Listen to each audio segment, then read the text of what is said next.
नमस्कार, आप देख रहे हैं संभाग पोस्ट न्यूज। आइए करते हैं खबरों की शुरुआत।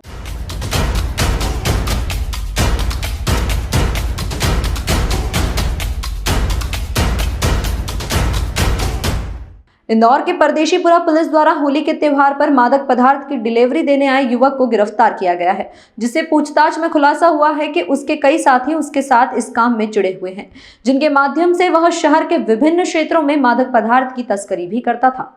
पूरे मामले में जानकारी देते हुए डीसीपी अभिनव विश्वकर्मा द्वारा बताया गया कि परदेशीपुरा पुलिस ने मुखबिर की सूचना के आधार पर गुलशन नामक युवक को गिरफ्तार किया है, जिसके पास से 225 ग्राम मादक पदार्थ बरामद किया गया है। तो वहीं पूछताछ में खुलासा हुआ कि 60 से 70 ड्रग्स पेडलर के माध्यम से वह शहर के विभिन्न क्षेत्रों में मादक पदार्थ की तस्करी करता था। फिलहाल वह अभी होली के त्योहार को लेकर मादक पदार्थ की सप्लाई करने के लिए आया था।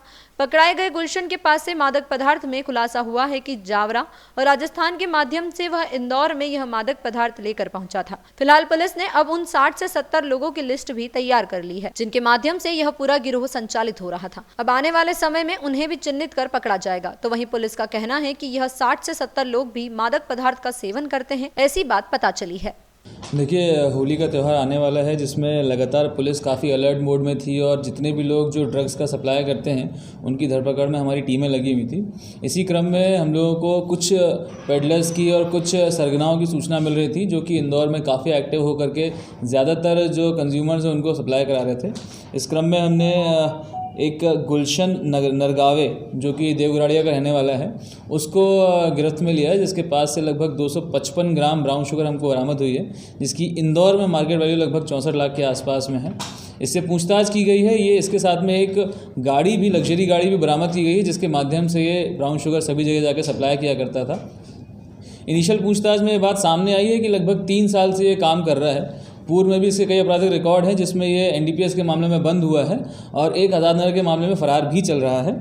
इसके साथ साथ में इससे पूछताछ में ये बात सामने आई है कि इंदौर में इसका 60 से 70 ड्रग पेडलर्स का नेटवर्क है, जिनके माध्यम से ये जगह जगह लोगों को जा कर के ड्रग सप्लाई करता है और कई अन्य बहुत सारे ग्राहक हैं जो कि लगातार इसको संपर्क करते हैं ड्रग्स के कंजम्पशन के लिए। इस प्रकार से इससे पूछताछ में भी बाकी सारी चीज़ों का खुलासा होना शेष है। इससे एक बात और सामने आई है कि इसकी जो पत्नी रही है पूर्व में, जिसका नाम सोनाली दीदी करके है, वो भी यह काम में लिप्त थी, पर पिछले कुछ समय से अपनी पत्नी के साथ नहीं रह रहा है और ये उसके बाद खुद इसने काम चालू कर लिया था। और इसका जो ड्रग्स है वो जीजा के नाम से जाना जाता है, जिसके माध्यम से लोग उसको ढूंढ करके इसका जो ड्रग्स है वो खरीदने का प्रयास करते हैं। अभी तक की जो प्रारंभिक पूछताछ हुई है उसमें ये बात सामने आई है कि रतलाम जावरा में इसके कुछ कॉन्टैक्ट्स हैं, जिनके माध्यम से माल जाकर के लेकर के आता है।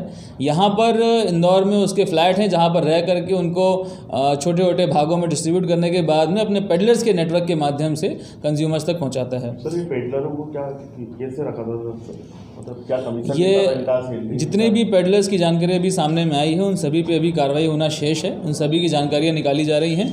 मुख्यतः जो बात सामने आई है वो ये है कि जो पेडलर्स इनके हैं वो खुद भी कंज्यूम करते हैं एंड साथ में आगे और कस्टमर्स को बेचते हैं। चूँकि ये कभी भी डायरेक्टली कंज्यूमर्स के संपर्क में नहीं आता है, इसलिए इसका नाम उजागर नहीं हो पाया था, परंतु ये इंदौर में काफ़ी बड़ा प्लेयर समझ में आ रहा है। इसके पूर्व में एक निक्की भाऊ करके आरोपी था, जिसको गिरफ्तार किया गया था।